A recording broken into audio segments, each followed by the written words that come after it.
그날은 아들의 제대식이었습니다. 가족들이 웃으며 기다리던 그 아이가 군복을 벗고 집으로 돌아오길 바랐던 날이었죠. 하지만 저는 그날 국립묘지에 앉아 있었습니다.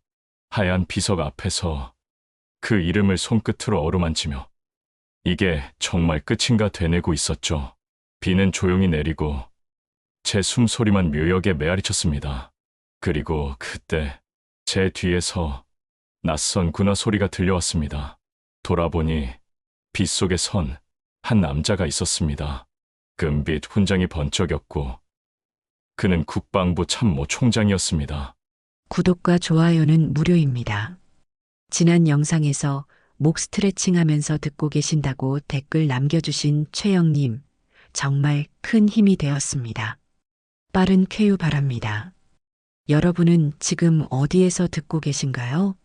댓글로 남겨주시면 다음 영상에서 인사드릴게요. 지금 바로 한 아버지의 눈물로 밝혀진 군대에 숨겨진 이야기를 들려드리겠습니다. 늦가을의 국립묘지는 언제나 고요했습니다.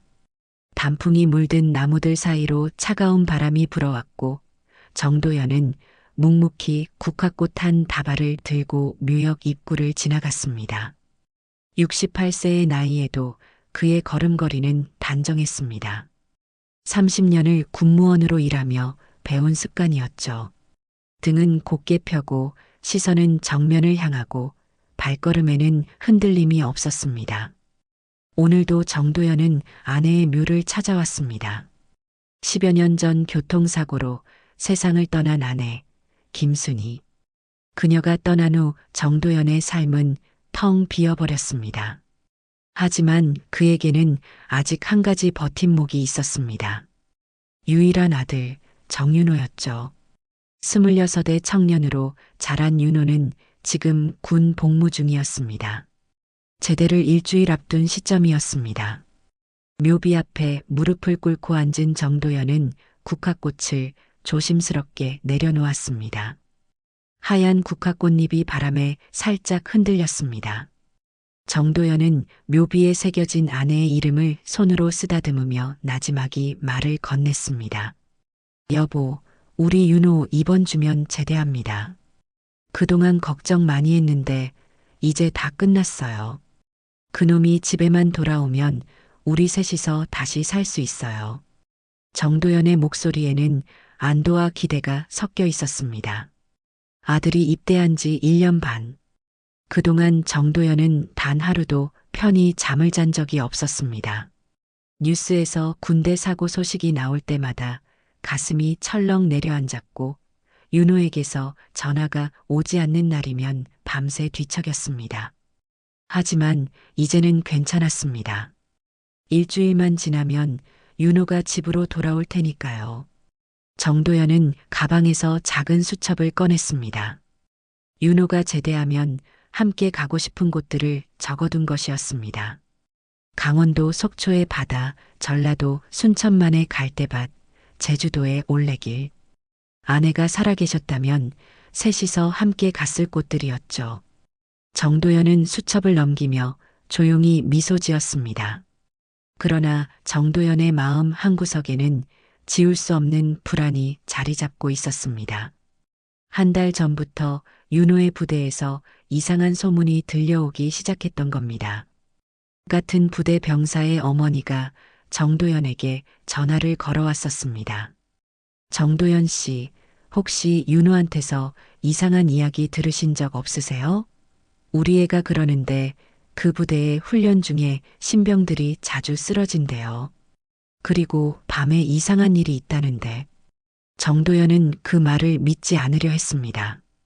윤호에게 직접 전화를 걸어 물었을 때 윤호는 웃으며 대답했었습니다. 아버지, 걱정 마세요. 저 멀쩡해요.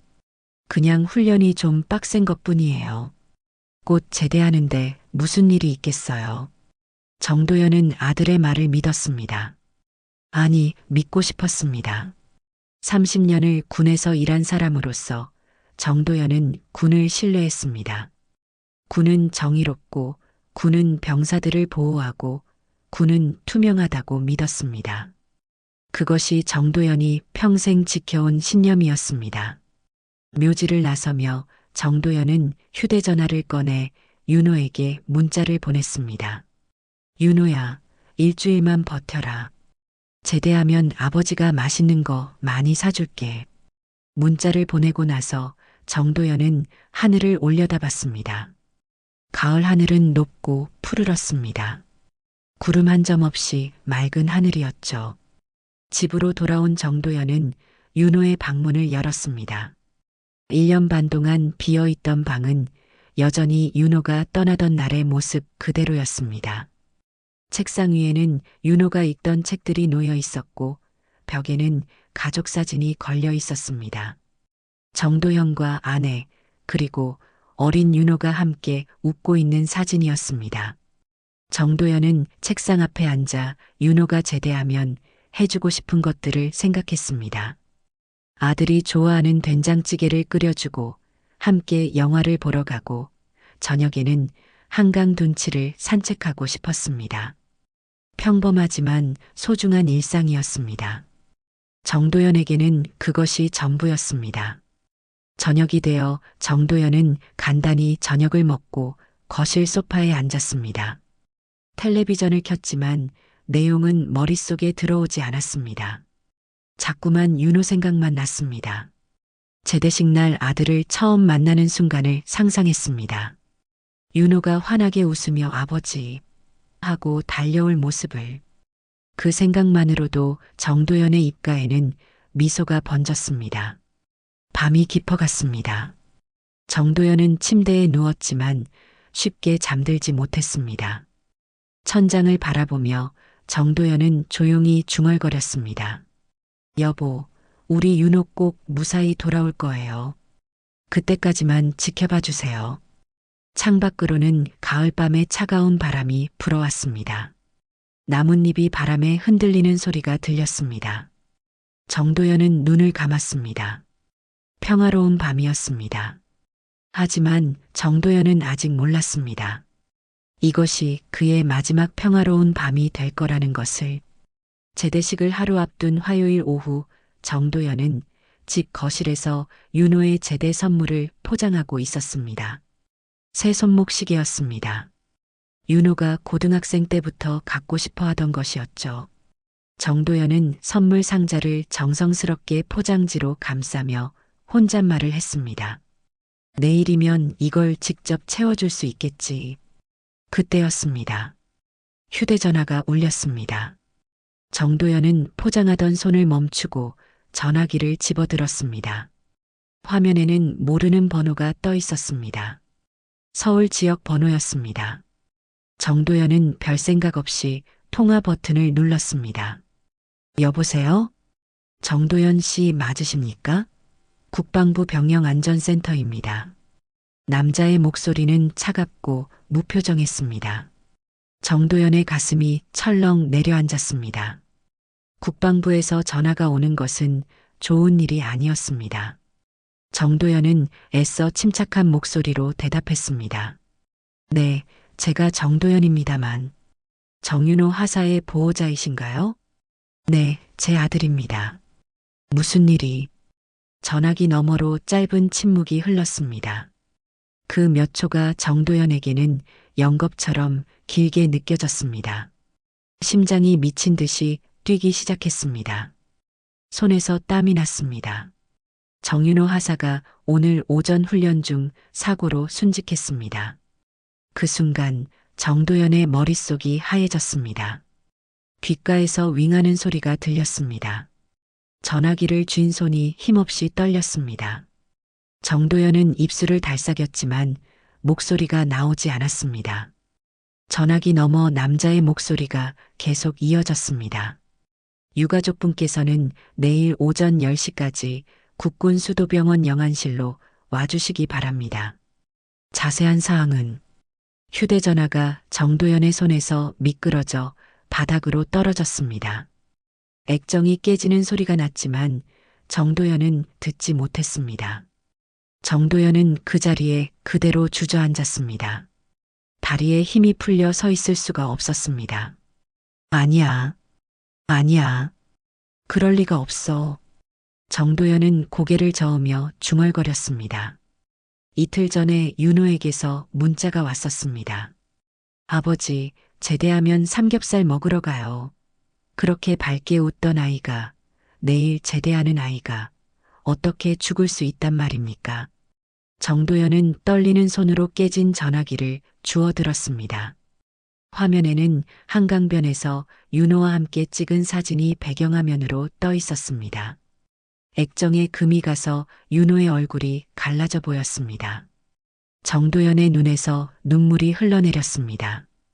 그 아이는 멀쩡했는데, 일주일만 지나면 집에 오는데, 다음 날 아침 정도연은 국군수도병원 영안실로 향했습니다. 하룻밤 사이에 정도연은 10년은 늙은 것처럼 보였습니다. 눈가는 퀴퀴하게 부어 있었고 얼굴에는 핏기가 없었습니다. 영안실 문을 열자 차가운 냉기가 얼굴을 때렸습니다. 영안실에는 이미 군 관계자 몇 명이 와 있었습니다. 중령 계급장을 단 장교가 정도연에게 다가왔습니다. 유족분이십니까? 고인의 명복을 빕니다. 이번 사고는 야간 훈련 중 개인적 부주의로 인한 제 아들을 보여주십시오. 정도연은 장교의 말을 자르고 차갑게 말했습니다. 장교는 잠시 머뭇거리다가 영안실 직원에게 눈짓했습니다. 하얀 천으로 덮인 관이 나왔습니다. 직원이 조심스럽게 천을 걷어냈습니다. 관 속에는 윤호가 누워 있었습니다. 깨끗하게 정리된 군복을 입고 두 손을 가지런히 모은 채, 하지만 정도연의 눈에는 다른 것이 보였습니다. 윤호의 목 부근에 선명한 멍자국이 있었습니다. 팔뚝에도 여러 개의 타박상이 보였습니다. 정도연은 떨리는 손으로 윤호의 손을 만졌습니다. 차가웠습니다. 이게 무슨 멍입니까? 정도연은 뒤에 서 있던 장교를 돌아보며 물었습니다. 목소리가 떨렸습니다. 장교는 잠시 당황한 표정을 지었다가 대답했습니다. 훈련 중에 생긴 것입니다. 야간 행군 중에 넘어지면서 목에 있는 이 멍도 넘어져서 생긴 겁니까? 정도연의 목소리가 높아졌습니다. 장교는 말을 잇지 못했습니다. 정도연은 다시 윤호의 얼굴을 바라봤습니다. 아들의 얼굴은 너무나 평온해 보였습니다. 마치 잠들어 있는 것처럼. 하지만 정도연은 알 수 있었습니다. 윤호가 얼마나 아팠을지, 얼마나 무서웠을지. 아버지가 늦어서 미안하다, 윤호야. 정도연은 아들의 차가운 손을 꽉 쥐었습니다. 눈물이 멈추지 않았습니다. 30년 동안 군을 믿었던 정도연의 신념이 그 순간 무너져 내렸습니다. 사흘 뒤 윤호의 장례식이 치러졌습니다. 군은 윤호를 순직 처리했고 태극기로 덮인 관이 조용히 화장되었습니다. 조문객들은 안타깝다, 젊은 나이에 같은 말들을 건넸지만 정도연의 귀에는 아무것도 들리지 않았습니다. 장례식이 끝나고 집으로 돌아온 정도연은 윤호의 방문을 열었습니다. 어제까지 포장해 두었던 손목 시계가 책상 위에 놓여 있었습니다. 정도연은 그 상자를 들고 한참을 서 있었습니다. 그리고 조용히 중얼거렸습니다. 군은 정의롭다고. 내가 평생 믿었던 게 뭐였을까? 장례를 치른 지 일주일이 지났습니다. 정도연은 그동안 윤호의 방문을 열 수가 없었습니다. 문고리를 잡을 때마다 손이 떨렸고 발이 떨어지지 않았습니다. 하지만 더 이상 미룰 수는 없었습니다. 군에서 보내온 윤호의 유품들이 현관 앞에 쌓여 있었습니다. 토요일 아침 정도연은 깊게 숨을 들이마시고 윤호의 방문을 열었습니다. 방 안에는 여전히 윤호의 냄새가 남아 있었습니다. 책상, 침대, 옷장, 모든 것이 윤호가 떠나던 날 그대로였습니다. 정도연은 천천히 방 안으로 들어가 책상 앞에 앉았습니다. 현관에서 가져온 상자를 하나씩 열기 시작했습니다. 군복, 군화, 세면도구. 하나하나가 윤호의 손때가 묻은 물건들이었습니다.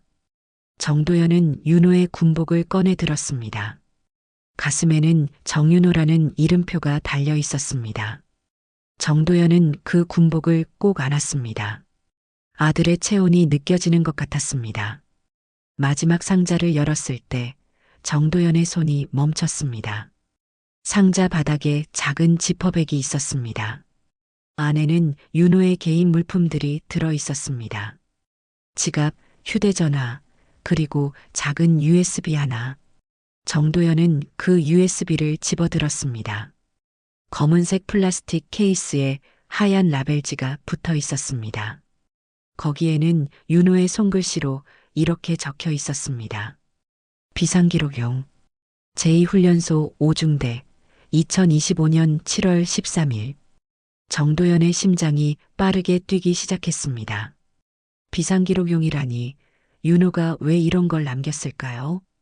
정도연은 서둘러 책상 위 노트북을 켰습니다. 손이 떨려 USB를 꽂는데도 시간이 걸렸습니다. 화면에 폴더가 하나 나타났습니다. 안에는 동영상 파일이 3개 들어 있었습니다. 첫 번째 파일을 클릭했습니다. 어두운 화면이 나타났다가 천천히 영상이 재생되기 시작했습니다. 생활관으로 보이는 공간이었습니다. 밤이었습니다. 2층 침대 사이로 몇 명의 병사들이 보였습니다. 그들은 한 신병을 둘러싸고 있었습니다. 야, 이 새끼야. 내가 몇 번을 말했어? 선임으로 보이는 병사가 신병의 멱살을 잡았습니다. 신병은 고개를 숙인 채 아무 말도 하지 못했습니다. 다른 선임이 신병의 옆구리를 발로 찼습니다. 신병이 바닥에 쓰러졌습니다. 정도연은 입을 막았습니다. 화면 속 장면이 믿기지 않았습니다. 구타는 계속되었습니다. 선임들은 웃으며 신병을 괴롭혔습니다. 그때 화면 밖에서 목소리가 들렸습니다. 윤호의 목소리였습니다. 그만하세요. 이러면 안 됩니다. 윤호가 선임들을 말렸습니다. 하지만 선임 중 하나가 윤호를 노려봤습니다. 너도 맞고 싶어? 닥치고 꺼져. 영상이 흔들렸습니다. 윤호가 황급히 촬영을 멈춘 것 같았습니다. 화면이 암전되었습니다. 정도연은 두 번째 파일을 열었습니다. 이번에는 훈련장이었습니다. 낮이었습니다. 신병들이 엎드려 뻗쳐 자세로 땅에 누워 있었습니다. 선임 한 명이 그들의 등을 발로 밟으며 지나갔습니다. 더 빨리 못해? 이 정도로 군인이라고? 신병들의 신음소리가 들렸습니다. 몇몇은 울고 있었습니다. 정도연의 두 손은 주먹으로 꽉 쥐어져 있었습니다. 분노가 치밀어 올랐습니다. 세 번째 파일을 열었습니다. 이번에는 윤호가 직접 카메라를 보며 말하는 영상이었습니다. 윤호의 얼굴이 화면 가득 나타났습니다. 얼굴에는 피로가 가득했습니다. 눈 밑에는 다크서클이 짙게 깔려 있었습니다. 아버지, 제가 이 영상을 남깁니다. 이걸 보고 계시다면 아마 제게 무슨 일이 생긴 거겠죠. 죄송합니다. 하지만 이거 언젠가 공개해야 돼요. 그래야 누군가 살아남아요. 여기선 매일 이런 일이 일어납니다. 신고해도 소용없어요. 오히려 더 심해질 뿐이에요. 아버지, 부탁드립니다. 영상이 끝났습니다. 정도연은 화면을 멍하니 바라봤습니다. 눈에서 눈물이 흘러내렸습니다. 아들이 이런 고통 속에서 살았다는 것을 정도연은 전혀 몰랐습니다. 윤호는 전화할 때마다 괜찮다고 잘 지낸다고 말했습니다. 아버지를 걱정시키지 않으려고 거짓말을 했던 겁니다. 정도연은 노트북을 덮었습니다. USB를 꺼내 손에 쥐었습니다.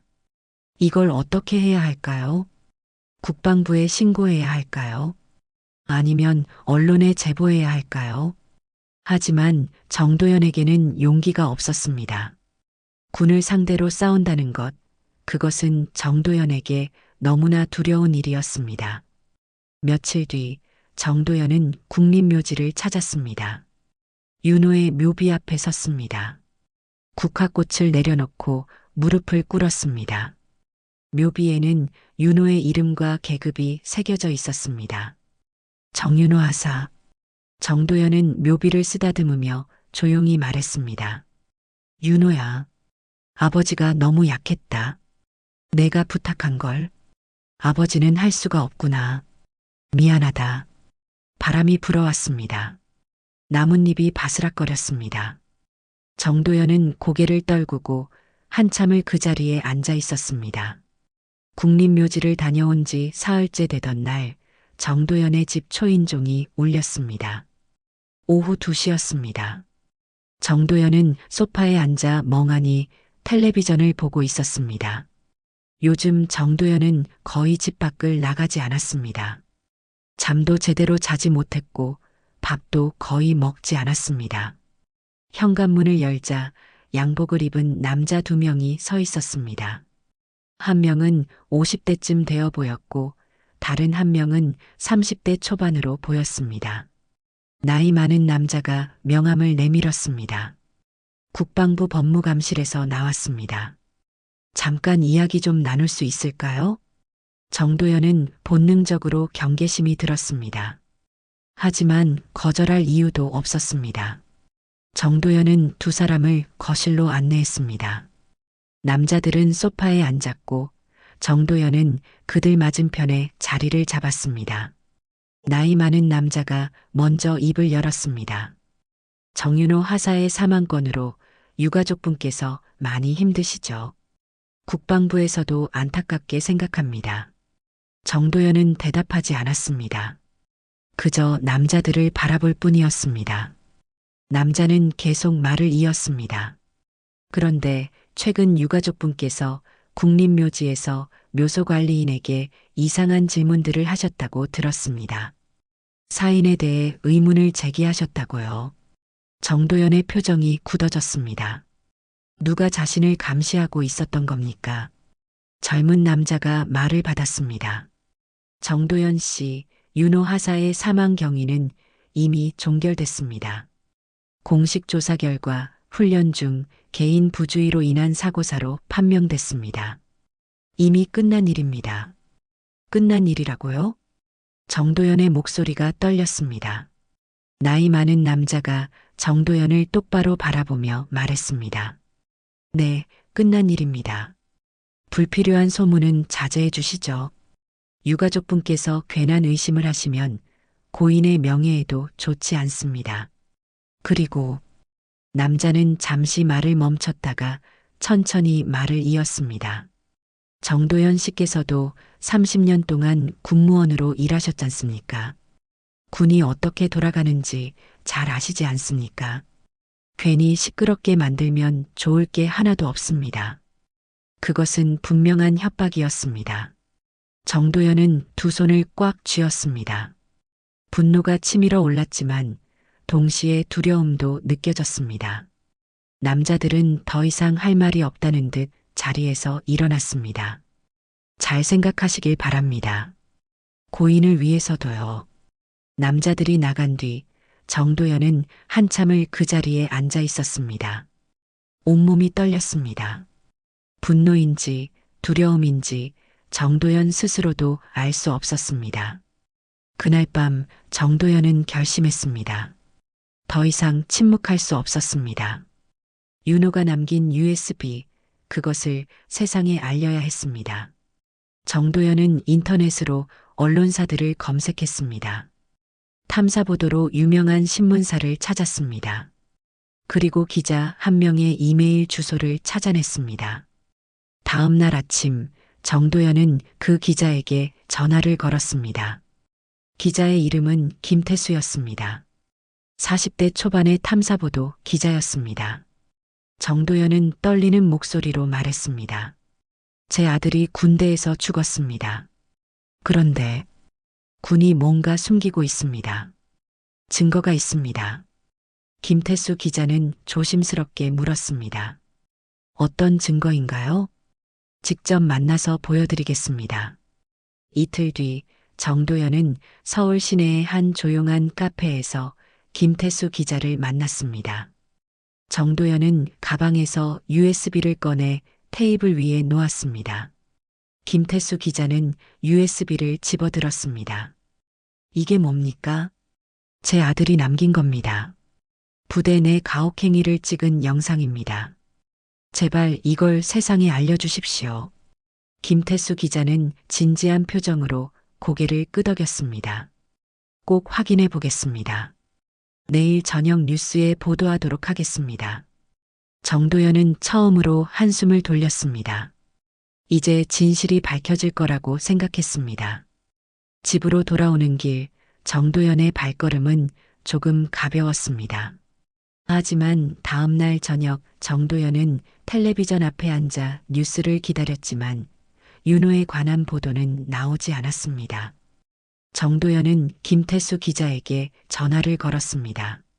전화는 받지 않았습니다. 문자를 보냈지만 답이 없었습니다. 사흘째 되던 날 정도연은 신문사에 직접 찾아갔습니다. 접수처 직원에게 김태수 기자를 만나고 싶다고 했습니다. 직원은 난처한 표정을 지었습니다. 김태수 기자님은 어제 지방으로 전출되셨습니다. 정도연의 머릿속이 하얘졌습니다. 전출이라니. 직원이 조심스럽게 말을 이었습니다. 그리고 그분이 준비하던 기사는 상부 지시로 폐기됐다고 들었습니다. 정도연은 아무 말도 하지 못했습니다. 그날 저녁 뉴스에는 군의 공식 발표만 나왔습니다. 훈련 중 사고로 안타깝게 순직한 정윤호 하사, 개인 부주의가 원인으로 판명. 집으로 돌아온 정도연은 윤호의 방으로 들어갔습니다. 책상 위에 놓인 윤호의 사진을 바라봤습니다. 웃고 있는 윤호의 얼굴이었습니다. 윤호야, 아버지가 또 실패했다. 하지만 이번엔 달랐습니다. 정도연의 눈에는 눈물이 아닌 결연한 의지가 담겨 있었습니다. 정도연은 달력을 펼쳤습니다.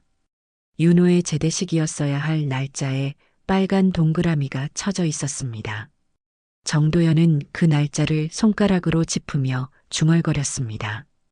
그날 윤호의 묘비 앞에서 모든 걸 밝히겠다. 진실을 덮고 싶어도 덮을 게 아니다. 윤호의 제대식이었어야 할 날 아침이 밝았습니다. 정도연은 새벽부터 잠을 이루지 못했습니다. 창밖을 보니 하늘은 온통 잿빛이었습니다. 두꺼운 구름이 하늘을 덮고 있었고 금방이라도 비가 쏟아질 것 같았습니다. 정도연은 침대에서 일어나 윤호의 방으로 갔습니다. 책상 서랍을 열었습니다. 그 안에는 윤호를 위해 준비했던 제대 선물들이 들어 있었습니다. 손목시계, 새 구두, 그리고 하얀 봉투 하나. 정도연은 떨리는 손으로 그 봉투를 꺼냈습니다. 봉투 안에는 윤호의 이름으로 만들어진 가짜 제대증이 들어 있었습니다. 정도연이 직접 만든 것이었습니다. 윤호야, 아버지가 약속은 지킬게. 내 제대식은 반드시 치러줄 거야. 정도연은 양복을 차려입었습니다. 거울을 보니 초췌한 얼굴이 비쳤습니다. 한 달 사이에 머리카락은 하얗게 새었고 뺨은 움푹 들어갔습니다. 하지만 정도연의 눈빛만은 흔들리지 않았습니다. 오늘 정도연은 반드시 진실을 밝힐 작정이었습니다. 아침 8시 정도연은 국립묘지로 향했습니다. 버스 안에서 창밖을 내다봤습니다. 거리는 평소와 다름없이 분주했습니다. 출근하는 사람들, 등교하는 학생들, 모두가 평범한 하루를 시작하고 있었습니다. 하지만 정도연에게 오늘은 결코 평범한 날이 아니었습니다. 국립묘지에 도착했을 때는 9시가 조금 넘은 시각이었습니다. 평일 아침이라 묘역은 한산했습니다. 정도연은 윤호의 묘를 향해 천천히 걸어갔습니다. 바람이 불어왔습니다. 차가운 바람이 정도연의 뺨을 스쳤습니다. 윤호의 묘비 앞에 섰습니다. 하얀 대리석에 새겨진 윤호의 이름이 눈에 들어왔습니다. 정윤호 하사. 정도연은 무릎을 꿇고 앉았습니다. 가방에서 국화꽃 한 다발을 꺼내 묘비 앞에 내려놓았습니다. 그리고 천천히 하얀 봉투를 꺼냈습니다. 윤호야, 오늘이 내 제대식 날이다. 이게 내 제대증이야. 아버지가 약속 지켰지? 정도연의 목소리가 떨렸습니다. 봉투를 묘비에 기댔습니다. 바람에 봉투가 살짝 흔들렸습니다. 정도연은 묘비를 두 손으로 감싸 안았습니다. 윤호야, 미안하다. 아버지가 너를 지켜주지 못했어. 내가 그렇게 힘들어했는데 아버지는 아무것도 몰랐어. 눈물이 흘러내렸습니다. 정도연은 더 이상 참을 수 없었습니다. 억눌렀던 감정이 터져나왔습니다. 통곡이 묘역에 울려 퍼졌습니다. 왜 그때 말리지 않았니? 왜 나한테 말 안 했어? 아버지한테 힘들다고, 그만두고 싶다고, 왜 말을 안 했냐고. 정도연은 땅을 주먹으로 쳤습니다. 한 번, 두 번, 세 번. 주먹에서 피가 났지만 정도연은 느끼지 못했습니다. 그저 울 뿐이었습니다. 하늘에서 빗방울이 떨어지기 시작했습니다. 처음에는 조금씩, 그러다 점점 세차게 쏟아졌습니다. 윤호야, 아버지가 이제라도 진실을 밝힐게. 내가 왜 죽었는지, 누가 너를 죽였는지, 아버지가 반드시. 그때였습니다. 멀리서 차 소리가 들렸습니다. 정도연은 고개를 돌렸습니다. 검은색 군용 차량 두 대가 묘역 입구로 들어오고 있었습니다. 차량이 멈춰 섰고 문이 열렸습니다. 군복을 입은 남자들이 내렸습니다. 군사경찰이었습니다. 정도연은 천천히 일어섰습니다. 군사경찰들이 정도연을 향해 걸어왔습니다. 5명이었습니다. 정도연을 둘러쌌습니다. 가장 앞에 선중이가 입을 열었습니다. 정도연 씨 맞습니까? 그렇습니다. 불법 정보 유출 혐의로 조사에 협조하셔야겠습니다. 동행하시죠. 정도연은 웃음이 나왔습니다. 비웃음이었습니다. 아들의 제대식 날, 아들의 묘 앞에서 이들은 정도연을 범죄자 취급하고 있었습니다. 불법 정보 유출이라니. 무슨 말씀이십니까? 중위가 서류 한 장을 꺼냈습니다. 군사기밀보호법 위반입니다. 부대 내부 영상을 무단으로 외부에 유출한 혐의입니다. 그게 무슨 군사기밀입니까? 그건 제 아들이 남긴. 법적으로는 군 내부 정보입니다. 지금 동행하지 않으시면 강제로 연행하겠습니다. 정도연은 힘없이 무릎을 꿇었습니다. 빗물이 정도연의 얼굴을 적셨습니다. 눈물인지 빗물인지 구분이 되지 않았습니다. 정도연은 윤호의 묘비를 바라보며 울부짖었습니다. 내가 뭘 훔친 게 아니야. 내 아들이야. 내 아들이 남긴 거라고. 군사경찰 2명이 정도연의 팔을 잡았습니다. 정도연은 저항하지 않았습니다.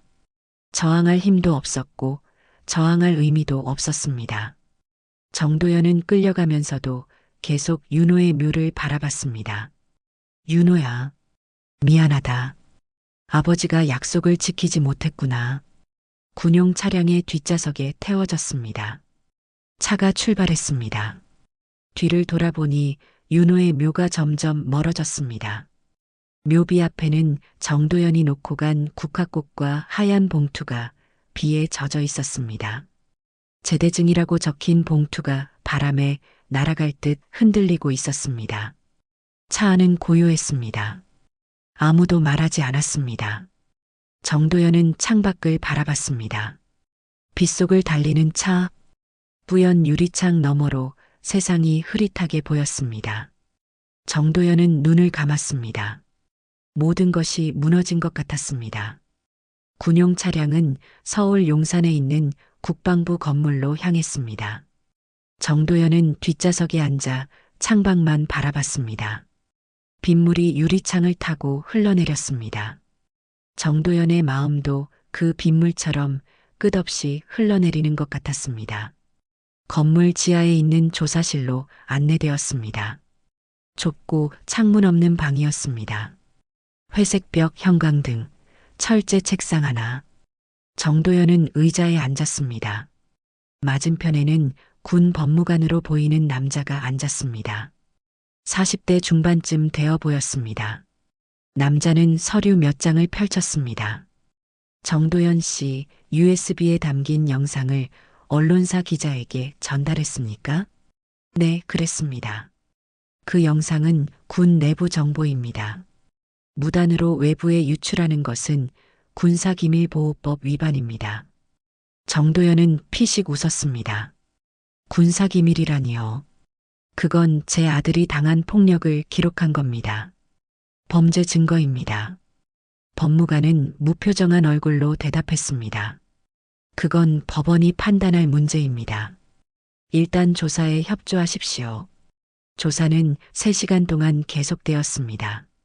같은 질문이 반복되었습니다. 누구에게 영상을 보여줬는지, 사본은 없는지, 다른 사람들에게 이야기했는지.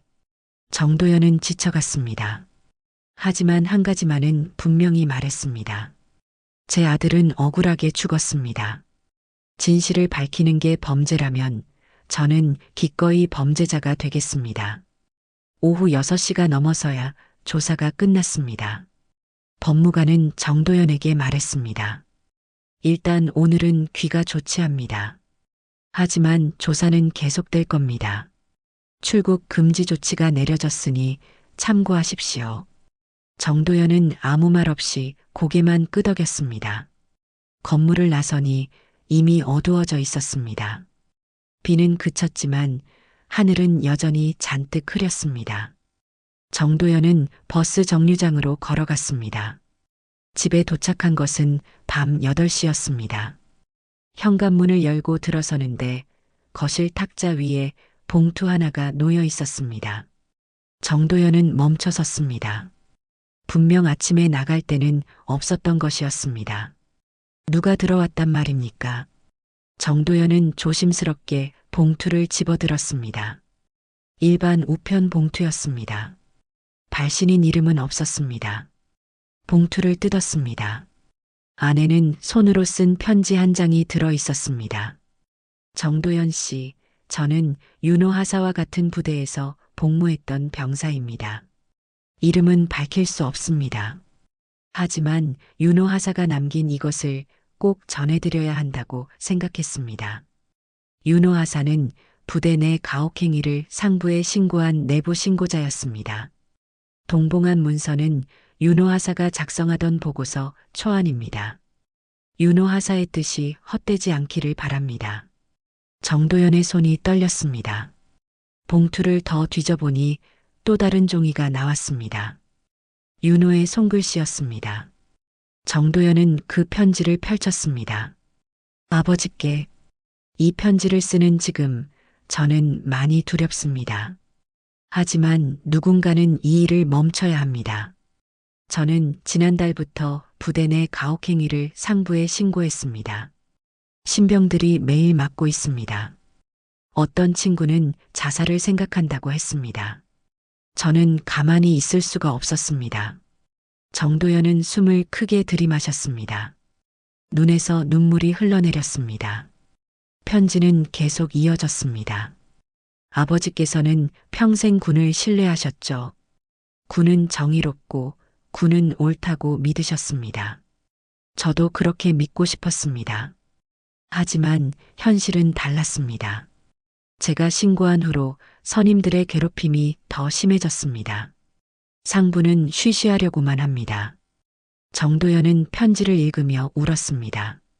윤호가 혼자 얼마나 힘들었을지, 얼마나 무서웠을지 생각하니 가슴이 찢어지는 것 같았습니다.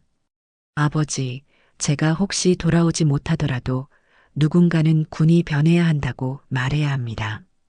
저 같은 사람이 더 이상 나오지 않게, 신병들이 안전하게 복무할 수 있게. 그게 제 마지막 임무입니다. 아버지께 짐을 들여서 죄송합니다. 하지만 아버지만 믿습니다. 사랑합니다, 아버지. 편지가 끝났습니다. 정도연은 편지를 가슴에 꼭 안았습니다. 온몸이 떨렸습니다. 통곡이 터져 나왔습니다. 윤호가 지키려 했던 것, 그것은 단순히 자신의 생명이 아니었습니다. 동료들의 생명이었고, 군대의 정이었고, 더 나은 미래였습니다. 정도연은 소파에 주저앉았습니다. 한참을 그렇게 앉아 있었습니다. 밤은 깊어갔습니다. 정도연은 천천히 고개를 들었습니다. 눈물로 범벅이 된 얼굴이었지만 눈빛만은 또렷했습니다. 윤호야, 이제 아버지가 알았다. 내가 왜 그래야만 했는지, 내가 무엇을 지키려 했는지. 정도연은 편지를 다시 읽었습니다. 한 글자 한 글자 천천히 읽었습니다. 윤호의 목소리가 들리는 것 같았습니다. 정도연은 결심했습니다. 이제 물러설 수 없었습니다. 바로 그 시각 국방부 청사에서는 비상이 걸렸습니다. 누군가 내부 문건을 언론에 유출한 것이었습니다. 정윤호 하사가 내부 신고자였다는 사실을 담은 문서였습니다. 보고서에는 신고 날짜, 신고 내용, 그리고 신고 이후 상부의 은폐 시도가 상세히 기록되어 있었습니다. 다음 날 아침 모든 신문 일면에는 같은 제목이 실렸습니다. 순직 처리된 정윤호 하사, 실은 내부 고발자였다. 뉴스는 온종일 이 사건을 다뤘습니다. 여론이 들끓기 시작했습니다. 정도연은 텔레비전 앞에 앉아 뉴스를 봤습니다. 윤호의 사진이 화면에 나왔습니다. 앵커가 말했습니다. 용기 있는 신고였으나 비극적인 결말을 맞았습니다. 정도연의 눈에서 또다시 눈물이 흘러내렸습니다. 하지만 이번에는 슬픔만이 아니었습니다. 자랑스러움도 함께였습니다. 윤호야, 내 용기가 세상에 알려졌다. 내부 문건이 공개된 후 일주일이 지났습니다. 그 일주일 동안 세상은 급격하게 변했습니다. 국회에서는 청문회가 열렸고 시민단체들은 진상규명을 요구하며 집회를 열었습니다. 국방부는 침묵으로 일관하다가 결국 공식 사과문을 발표했습니다. 정윤호 하사의 사망이 단순 사고가 아니었음을 인정한다는 내용이었습니다. 정도연은 그 일주일 동안 하루도 쉬지 못했습니다. 기자들이 집 앞에 진을 쳤고 전화는 쉴 새 없이 울렸습니다. 방송사 인터뷰 요청, 국회의원들의 연락, 시민단체의 지지 메시지. 모든 것이 너무 빠르게 돌아갔습니다. 하지만 정도연은 한 가지만 바랐습니다. 윤호의 명예가 회복되는 것이었습니다. 금요일 오후 국방부에서 정도연에게 공문 한 장이 도착했습니다. 내일 국립묘지에서 정윤호 하사를 위한 추모식이 거행된다는 내용이었습니다. 국방부 주관으로 진행되며 참모총장이 직접 참석한다고 적혀 있었습니다. 다음 날 아침 정도연은 일찍 일어났습니다. 창밖을 보니 비가 내리고 있었습니다. 가랑비가 조용히 창문을 두드렸습니다. 정도연은 검은색 양복을 입고 넥타이를 맸습니다. 거울을 보니 한 달 전보다 훨씬 늙어 보이는 자신의 모습이 비쳤습니다. 하지만 눈빛만은 달랐습니다. 이제는 흔들리지 않았습니다. 오전 10시 정도연은 국립묘지에 도착했습니다. 주차장에는 이미 많은 차들이 서 있었습니다. 군용 차량들도 보였습니다. 정도연은 우산을 받쳐들고 윤호의 묘를 향해 걸었습니다. 묘역 앞에는 이미 사람들이 모여 있었습니다. 기자들, 시민들, 그리고 군복을 입은 장교들. 윤호의 묘 앞에는 하얀 천막이 쳐져 있었습니다. 묘비 앞에는 윤호의 영정 사진이 놓여 있었고 그 앞에는 국화꽃이 가득했습니다. 정도연은 천천히 묘 앞으로 다가갔습니다. 사람들이 길을 열어주었습니다. 정도연은 윤호의 영정 앞에 무릎을 꿇었습니다. 영정 속 윤호는 환하게 웃고 있었습니다. 군복을 입고 당당한 표정을 짓고 있는 윤호였습니다. 정도연은 영정을 바라보며 나지막이 말했습니다. 윤호야, 아버지 왔다. 오늘 내 명예를 되찾아주러 왔어. 추모식이 시작되었습니다. 사회자가 정윤호 하사의 양력을 낭독했습니다. 정도연은 묵묵히 들었습니다. 시민대표가 추모사를 낭독했습니다. 정의를 위해 목숨을 바친 젊은 군인에 대한 이야기였습니다. 정도연의 눈에서 눈물이 흘러내렸습니다. 추모식이 진행되는 동안 비는 계속 내렸습니다. 하지만 아무도 자리를 뜨지 않았습니다. 모두가 윤호를 기억하고 있었습니다. 정도연은 그것만으로도 감사했습니다. 추모식이 끝나고 사람들이 하나둘 자리를 떴습니다. 정도연은 여전히 윤호의 묘 앞에 앉아 있었습니다. 비가 우산을 두드리는 소리가 들렸습니다. 정도연은 묘비를 쓰다듬으며 조용히 말했습니다. 윤호야, 이젠 괜찮아. 이제 누가 와도 두렵지 않아. 아버지가 내 뜻을 지킬게. 그때였습니다. 뒤편에서 군화 발소리가 들렸습니다. 규칙적이고 무거운 발걸음이었습니다. 정도연은 처음에는 신경 쓰지 않았습니다. 하지만 발소리가 점점 가까워졌습니다. 그리고 정도연의 바로 뒤에서 멈췄습니다. 정도연 씨, 낮고 침착한 목소리였습니다. 정도연은 천천히 고개를 들었습니다. 뒤를 돌아봤습니다. 정도연의 뒤에는 삼성 장군 계급장을 단 남자가 서 있었습니다. 국방부 참모총장이었습니다. 50대 후반으로 보이는 남자였습니다. 얼굴에는 깊은 주름이 패여 있었고 눈빛은 진지했습니다. 참모총장은 정도연을 바라보며 천천히 경례를 올렸습니다. 똑바른 자세로 흔들림 없이, 그리고 경례를 내린 후 말했습니다. 고인의 명예가 회복되었습니다. 참모총장의 목소리는 떨리고 있었습니다. 정도연은 일어섰습니다. 다리에 힘이 풀렸지만 간신히 버텼습니다. 참모총장은 계속 말을 이었습니다. 정윤호 하사는 오늘부로 공식적으로 의로운 군인으로 추서됩니다. 대한민국 국방부는 윤호 하사의 용기와 희생을 영원히 기억하겠습니다. 정도연의 눈에서 눈물이 흘러내렸습니다. 손이 떨렸습니다. 입술이 달싹거렸지만 말이 나오지 않았습니다. 한참 만에 정도연은 떨리는 목소리로 물었습니다. 이제라도 그 아이 이름을 불러줄 수 있습니까? 참모총장은 정도연의 눈을 똑바로 바라보며 대답했습니다. 예, 정윤호 하사. 국방부가 그 이름을 기억할 겁니다. 그리고 대한민국이 기억할 겁니다. 참모총장은 다시 한번 윤호의 묘를 향해 경례를 올렸습니다. 그리고 조용히 말했습니다. 윤호 하사, 고맙습니다. 당신의 용기가 군을 변화시킬 겁니다. 정도연은 더 이상 참을 수 없었습니다. 무릎이 꺾였습니다. 주저앉으며 통곡했습니다. 참모총장은 정도연의 어깨에 손을 얹었습니다. 아무 말도 하지 않았습니다. 그저 함께 서 있을 뿐이었습니다.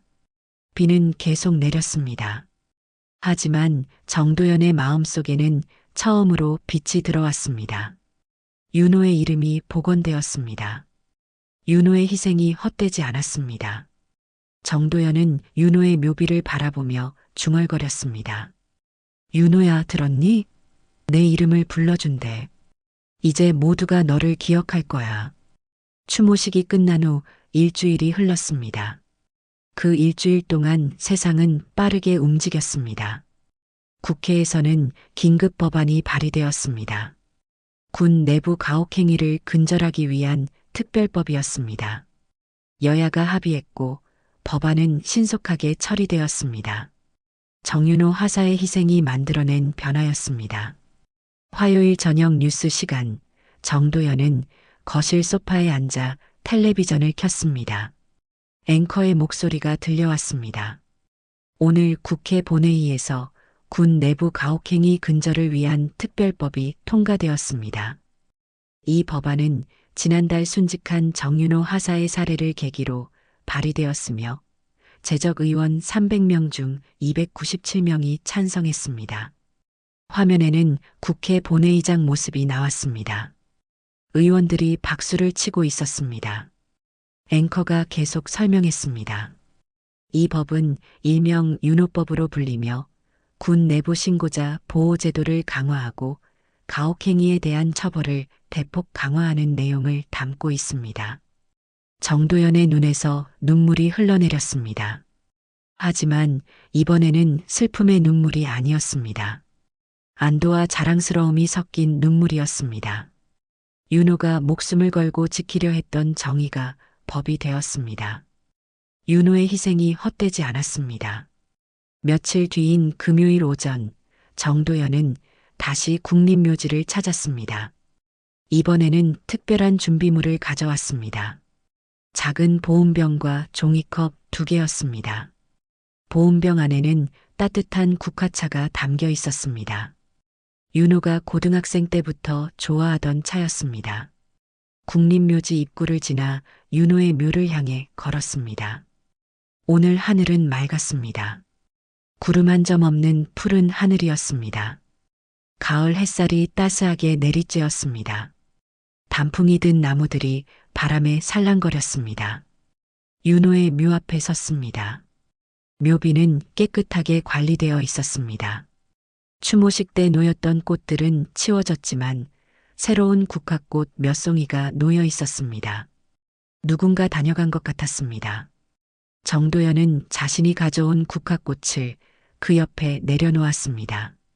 묘비 옆 잔디밭에 돗자리를 펼쳤습니다. 그리고 그 위에 앉았습니다. 보온병을 열어 종이컵 2개에 국화차를 따랐습니다. 한 컵은 자신 앞에, 다른 한 컵은 묘비 앞에 놓았습니다.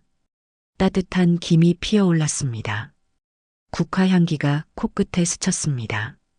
윤호야, 아버지가 내가 좋아하던 차 가져왔다. 같이 마시자. 정도연은 컵을 들어 한 모금 마셨습니다. 따뜻한 차가 목구멍을 타고 내려갔습니다. 온몸이 따뜻해지는 것 같았습니다. 정도연은 묘비를 바라보며 천천히 말했습니다. 윤호야, 뉴스 봤니? 내 이름으로 법이 만들어졌어. 윤호법이래. 이제 군대가 변할 거야. 너 같은 아이들이 더 이상 나오지 않을 거야. 바람이 불어왔습니다. 나뭇잎들이 바스락거렸습니다. 마치 윤호가 대답하는 것 같았습니다. 정도연은 미소 지었습니다. 아버지도 이제야 알겠다. 내가 왜 그래야만 했는지, 내가 무엇을 지키려 했는지. 처음엔 몰랐어. 아버지는 그저 내가 무사히 돌아오기만 바랐거든. 하지만 넌 더 큰 걸 생각하고 있었구나. 정도연은 차를 한 모금 더 마셨습니다. 하늘을 올려다봤습니다. 푸른 하늘에 새 한 마리가 날아가고 있었습니다. 자유롭게 가볍게. 윤호야, 아버지가 평생 군을 믿었던 거 알지? 군은 정의롭고 군은 옳다고 생각했어. 하지만 넌 아버지보다 더 용감했어. 잘못된 걸 잘못됐다고 말할 수 있었으니까. 정도연의 목소리가 떨렸습니다. 눈에 눈물이 고였습니다. 아버지는 내가 자랑스럽다. 내가 26 짧은 생에 해낸 일이 아버지가 68년 동안 하지 못한 일이야. 넌 진정한 군인이었어. 정도연은 윤호 묘비 앞에 놓인 차를 바라봤습니다. 김이 피어오르고 있었습니다. 윤호야, 이제야 아버지도 제대한다. 그 말에는 여러 의미가 담겨 있었습니다. 30년 군무원 생활에서의 제대, 윤호를 지키지 못한 죄책감에서의 제대, 그리고 진실을 위한 싸움에서의 제대. 정도연은 이제 모든 것을 내려놓을 수 있었습니다. 아버지도 이제 편히 살아볼게. 내가 남긴 뜻은 아버지가 평생 지킬 거야. 그게 아버지가 너한테 할 수 있는 마지막 일이니까. 정도연은 남은 차를 천천히 마셨습니다. 더 이상 눈물은 나지 않았습니다. 대신 마음속에 평온이 찾아왔습니다. 오랜 세월 짊어지고 있던 무게를 내려놓은 것 같았습니다. 국립묘지 입구 쪽을 바라보니 몇몇 사람들이 걸어오고 있었습니다. 젊은 군인 2명이었습니다. 그들은 윤호의 묘 앞에서 멈춰 섰습니다. 경례를 올렸습니다. 그리고 국화꽃을 내려놓고 조용히 절을 했습니다. 떠나기 전 한 병사가 정도연을 향해 고개를 숙였습니다. 유가족분이십니까? 저희도 군인입니다. 윤호 하사님께 감사드리러 왔습니다. 정도연은 고개를 끄덕였습니다. 병사들이 떠난 후 정도연은 다시 윤호의 묘비를 바라봤습니다. 윤호야, 봤지? 너를 기억하는 사람들이 있어. 너의 용기를 기억하는 사람들이. 오후 햇살이 따스했습니다. 정도연은 벤치로 자리를 옮겨 앉았습니다. 멀리서 윤호의 묘를 바라봤습니다. 하늘은 여전히 맑았습니다. 바람은 부드러웠습니다. 정도연의 얼굴에는 오랜 세월 끝에 찾아온 평온이 깃들어 있었습니다. 윤호야, 편히 쉬어라. 아버지가 여기 있을게. 정도연은 눈을 감았습니다. 가슴 속에서 윤호의 목소리가 들리는 것 같았습니다. 아버지, 사랑해요. 정도연은 조용히 미소 지었습니다. 정윤호는 떠났지만 그가 남긴 정의는 영원히 살아있습니다. 정도연 어르신처럼 우리도 늦었다고 포기하지 말아야 합니다. 진실을 향한 한 걸음이 세상을 바꿉니다. 여러분 인생에서도 포기하지 않고 끝까지 걸어가시길 응원합니다. 이런 의미 있는 이야기가 더 많은 분들께 전해질 수 있도록 좋아요와 구독으로 함께 해주세요. 감사합니다.